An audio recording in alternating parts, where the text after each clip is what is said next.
This is lesson 17 of practicing Wesleyan holiness spiritual formation as we think in this lesson about the formative value of Christian worship.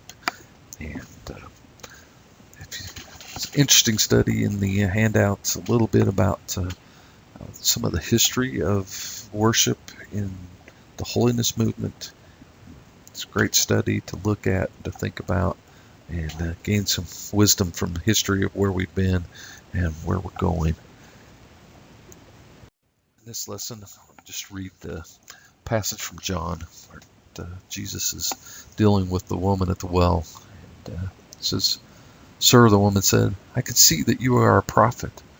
Our ancestors worshipped on this mountain, but you Jews claim that the place where we must worship is Jerusalem." "Woman," Jesus replied, "believe me, a time is coming when you will worship the Father neither on this mountain nor in Jerusalem. You Samaritans worship what you do not know.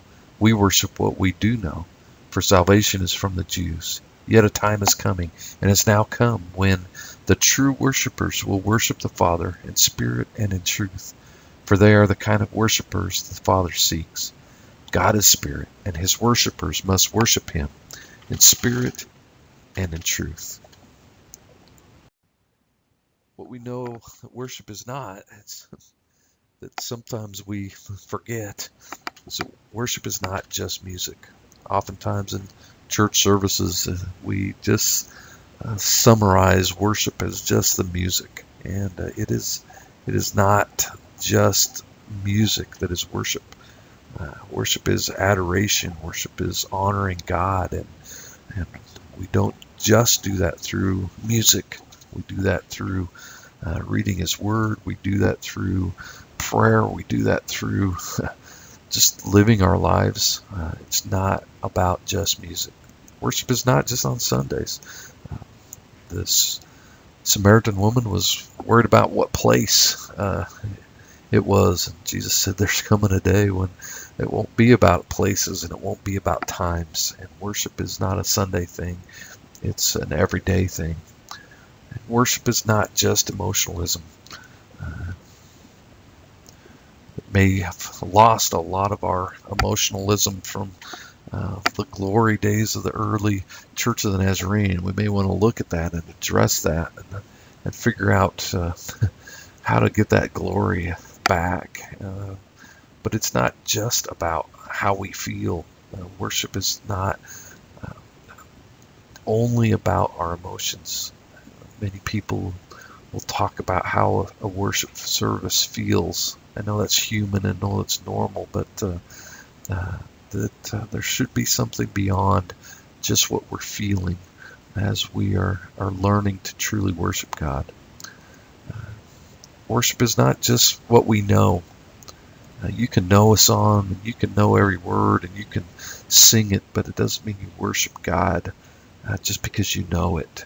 Sometimes that which is familiar, the service order, or that which is just normal to us, loses its sense of worship because it becomes so simple to us, and we forget the heart of it.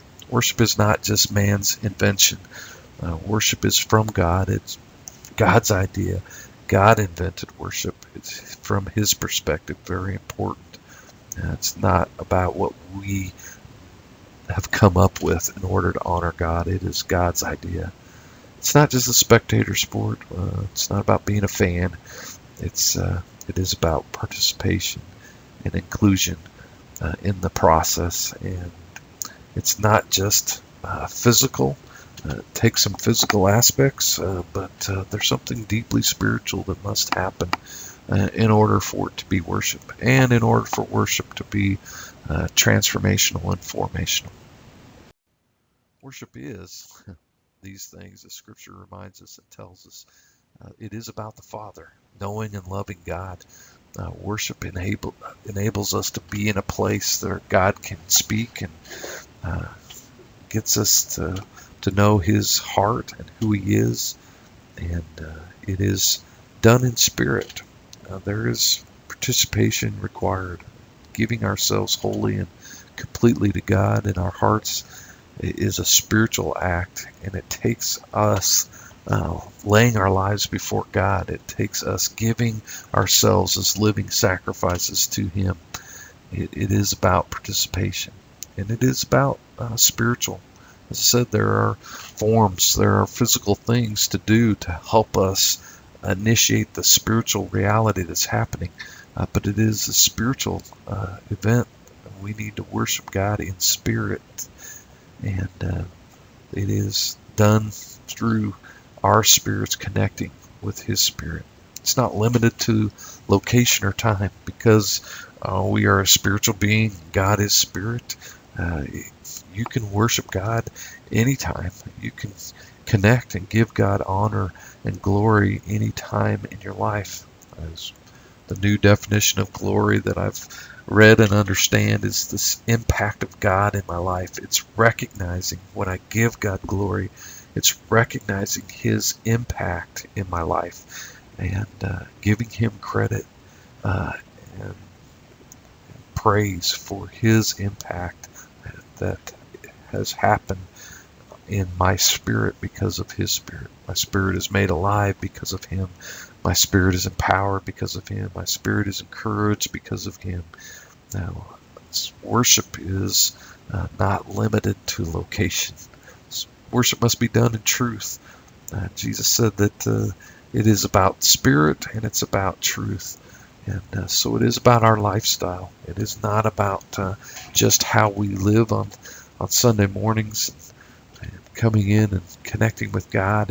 It's about how we lived Monday through Saturday before Sunday. It's about how we prayed in truth Monday through Saturday before Sunday. It is about how we live our lives and honor God in all things that we do. Whatever you do, do it to the glory of God. Worship God in all that we do. And if it's truth, then it has to be sincere. You can't fake it. You and I can fake it maybe to let other people think that, well, we are something that we're not, but then it's not true worship, because then it's not about the Father, it's not in spirit, and it's not truth. And so it has to be a sincerity about worship if it is to be transformational. God seeks out people who will worship Him in spirit and truth. I love that. I love that God is looking and He is longing, He's wanting there to be people who worship Him in spirit and in truth, and pursuing us as we pursue Him. We are only doing it because He's already pursued us, and that's such a huge part of worship. It seems like we get caught up in all of the other things of worship, or what we prefer, what we like. I get a lot of harassment from my Southern Gospel friends that think that just because I don't like Southern Gospel, they think I don't like real worship. But I tell you, I can worship in a Southern Gospel. I can worship through hymns. I can connect with God and give Him glory and honor in a lot of styles that aren't something that I prefer personally. But it's not about what I prefer. It's about giving my heart to God and honoring Him with my life, and honoring Him with worship, and allowing Him to speak and transform me in any time, in any situation where I have opportunity to worship. I still prefer certain things. I'm still going to be there more often, but I can give God glory, give Him my heart in a lot of different situations, because I've realized it's about my spirit and about truth. Worship is also private and community. We sometimes forget the private part of worship, that worship is a discipline that happens, as we said, a lifestyle, but it also just happens personally as we, in our private time, give God praise, give God honor with our songs, with our hearts, and just daily laying our lives before Him. But there's something so powerful about worship and community. God brings us together. He reminds us of the unity of the body.